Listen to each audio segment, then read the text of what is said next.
And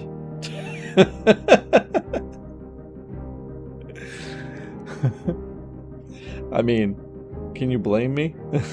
This really isn't my normal type of thing. All right, here we go. Over to Meatwad. Meatwad? You right now? Hey guys, it's Meatwad.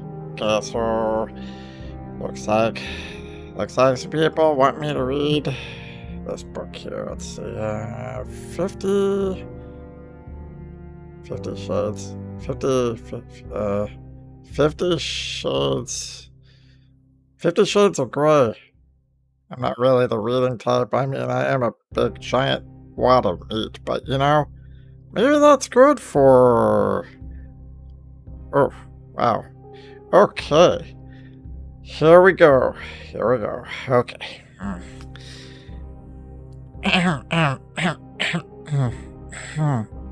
Chapter 14.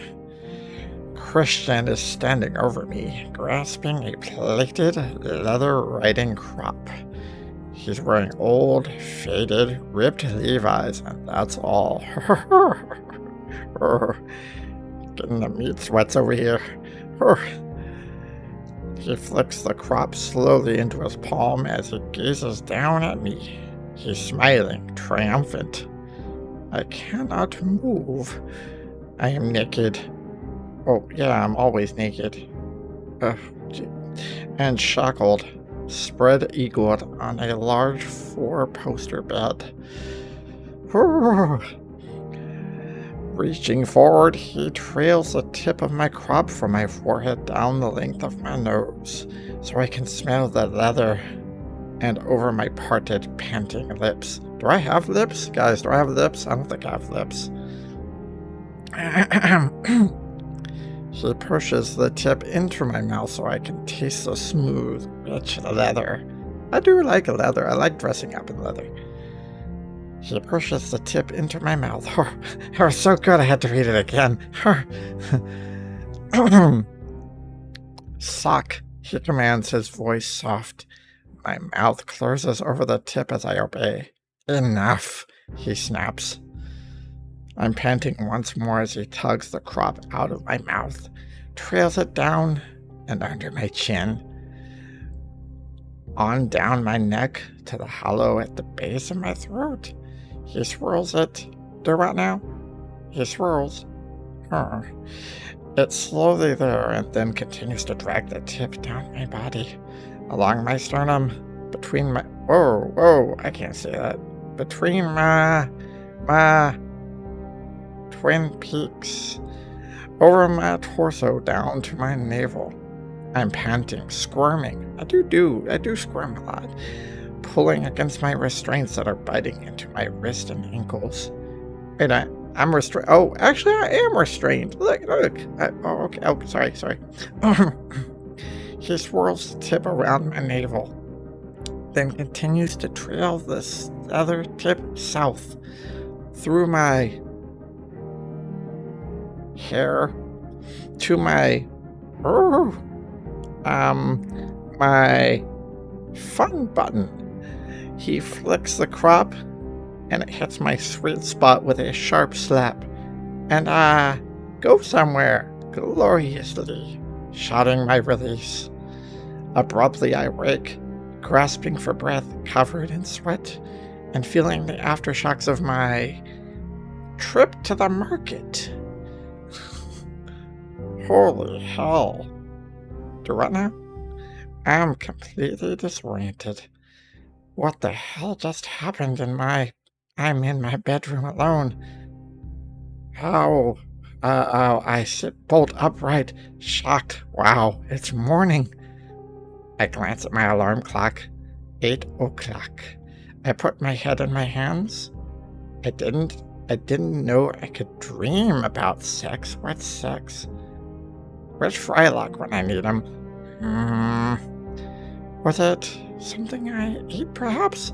The oysters? And my internet research? Manifesting itself in my first wet dream? I'm always wet. I always dream wet. Ugh, what is this? It's bewildering.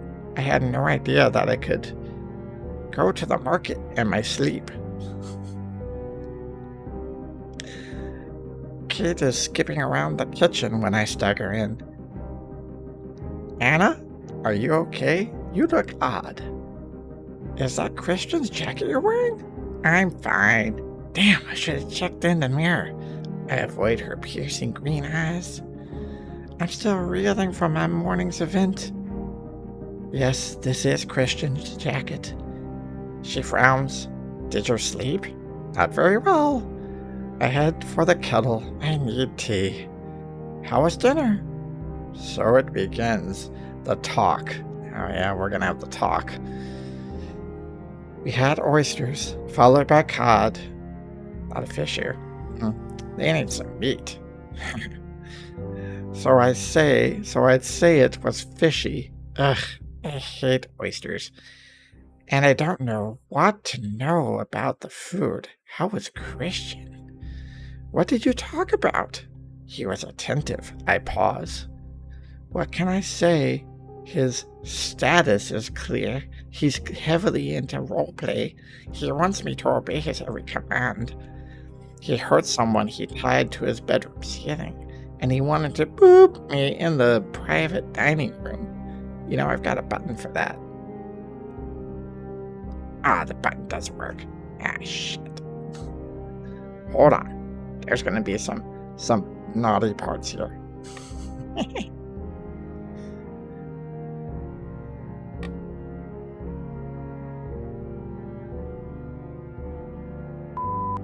There we go.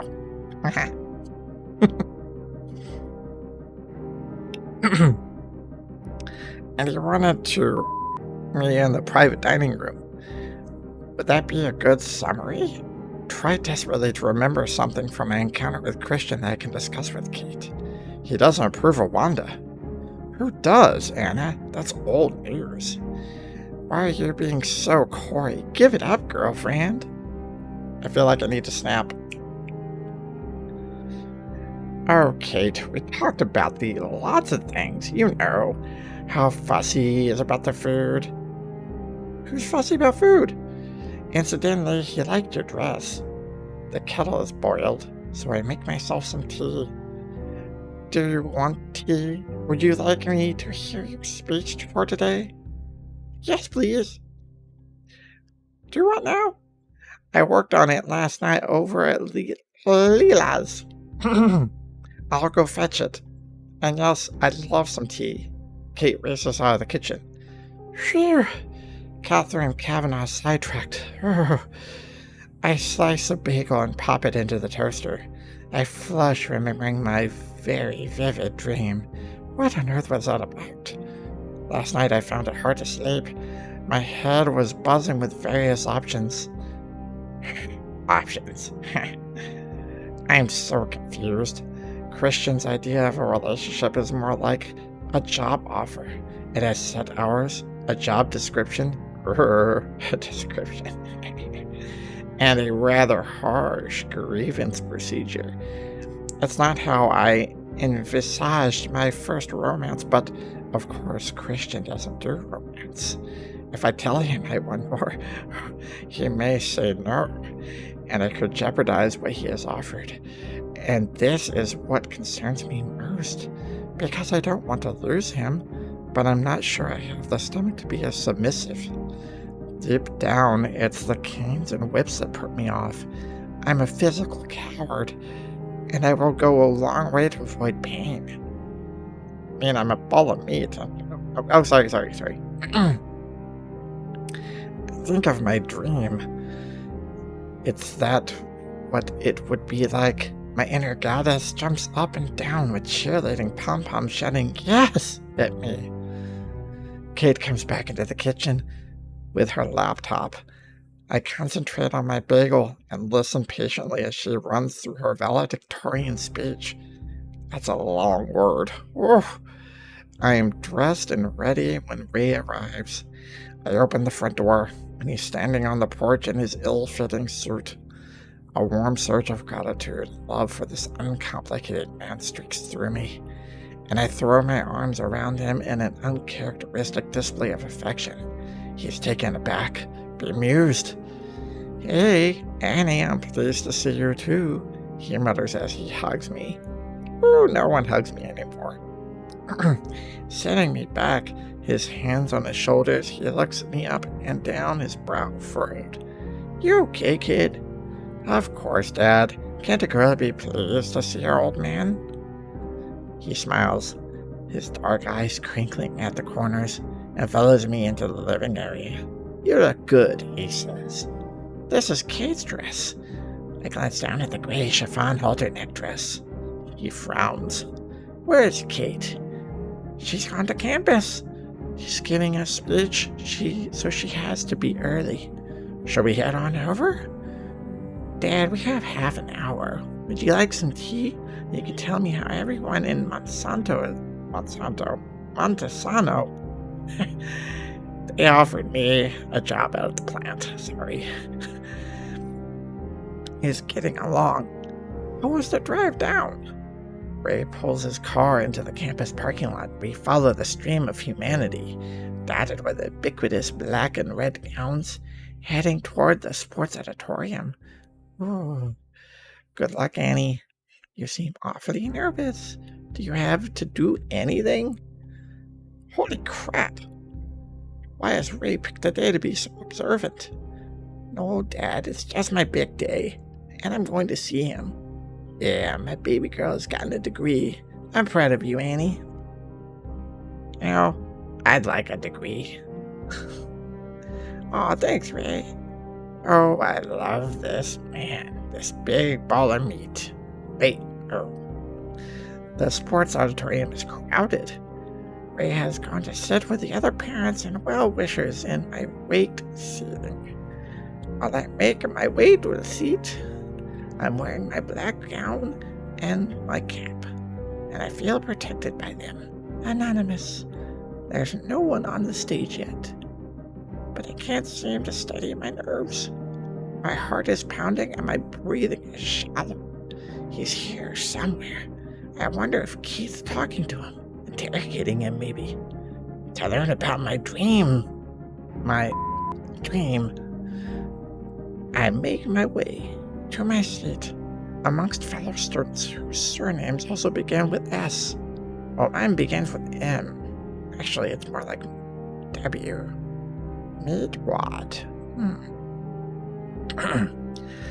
I am in the second row, affording me yet more anonymity. I glance behind me and spot Ray sat up high in the bleachers. I give him a wave. He self-consciously gives me a half wave, half salute back. I sit and wait. The auditorium fills quickly, and the buzz of excited voices gets louder and louder. The row of seats in front fills. On either side of me, I am joined by two girls, whom I don't know from a different faculty. They're obviously close friends and talk across me excitedly.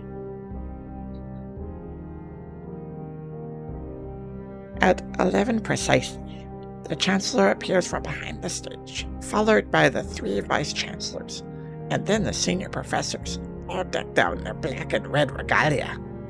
We stand and applaud our teacher's staff. Some professors nod and wave, others look bored. Professor Collins, my tutor and my favorite teacher, looks like he's just fallen out of bed as usual. Last onto the stage are Kate and Christian. Christian stands out in his bespoke gray suit. I don't even have a suit. Copper highlights glinting in his hair under the auditorium lights. He looks so serious and self-contained. As he sits, he does his single-breasted jacket. Undoes the single-breasted jacket, and I glimpse his tie. Holy sh! That tie! I rub my meat wrist reflexively. I cannot take my eyes off of him. His beauty as distracting as ever. He's wearing that tie, on purpose, no doubt. I can feel my mouth press hard line. The audience sits down, and the applause ceases. Look at him! One of the girls beside me breathes enthusiastically to her friend. He's hot. I stiffen. No, that's okay. I stiffen. I'm sure they're not talking about Professor Collins. Must be Christian Grey. Is he single? I bristle. I don't think so. I murmur. Oh, both girls look at me in surprise. I think he's gay. He's not. What a shame, one of the girls groans. As the Chancellor gets to his feet and kicks off the proceedings with a speech, I watch Christian subtly scanning the hall. I sink into my seat, hunching my shoulders, trying to make myself as inconspicuous as possible. I fail miserably as a second later, his gray eyes find mine. Ooh, bead sweats. He stares at me, his face impassive, completely inscrutable. I squirm uncomfortably, hypnotized by his glare as I feel a slow flush spread across my face. Unbidden, I recall my dream from this morning, and the muscles in my belly do the delectable. Ooh. I can only read small words. Delectable clench thing. I inhale sharply. I can see the shadow of a smile cross his lips, but it's fleeting. He briefly closes his eyes, and on opening them, resumes his indifferent expression. Following a swift glance up at the Chancellor, he stares ahead, focusing on the WSUV emblem hung above the entrance. He doesn't turn his eyes towards me. The Chancellor drones on, and Christian still doesn't look at me. Damn it, look at me! He just stares, fixedly ahead. Why won't he look at me? Perhaps he's changed his mind. A wave of unease washes over me. Perhaps walking out on him last night was the end for him too. He's bored of waiting for me to make up my mind. Oh no, I could have completely blown it. I remember his emails from last night. Maybe he's mad that I haven't replied. Suddenly, the room erupts into applause. Miss Catherine Kavanagh has taken the stage. The Chancellor sits, and Kate tosses her lovely, long hair behind her as she places her papers on the lectern. She takes her time, not intimidated by 1,000 people gawping at her. She smiles when she's ready. She looks up at the captivated throng and launches eloquently at her speech. She's so composed and funny. The girls are beside me erupt on cue at her first joke. Oh, Catherine Kavanagh, you can deliver a good line. I feel so proud of her at this moment. My errant thoughts of Christian are pushed to one side. Even though I've heard her speech before, I listen carefully. She commands the room and takes her audience with her. Her theme is, what next after college? Or what next indeed? Christian is watching Kate, his eyebrows slightly raised, in surprise, I think. Yes, it could have been Kate that went to interview him, and it could have been Kate that was now making indecent proposals to. Beautiful Kate, beautiful Christian, together. I could be like the two girls beside me, admiring him from afar. I'm a ball of meat, and I'm admiring him from afar. I know Kate wouldn't have given him the time of day. What did she call him the other day? Creepy. Kind of like me. The thought of a confrontation between Kate and Christian makes me uncomfortable. I have to say I don't know which of them I would put my money on. Kate concludes her speech with a flourish, and spontaneously everyone stands, applauding and cheering her first standing ovation. I beam at her and cheer. She grins back at me. Good job, Kate. She sits and does the audience. The Chancellor rises and introduces Christian. Holy shit. Christian's gonna give a speech. You're so dreamy. The Chancellor touches briefly on Christian's achievements.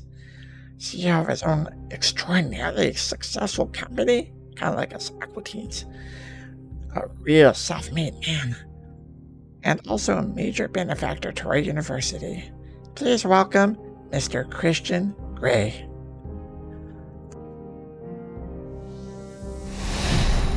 And that was really hard. Oh, that was 10 pages. Oh my god. My throat. Oh man. Oh.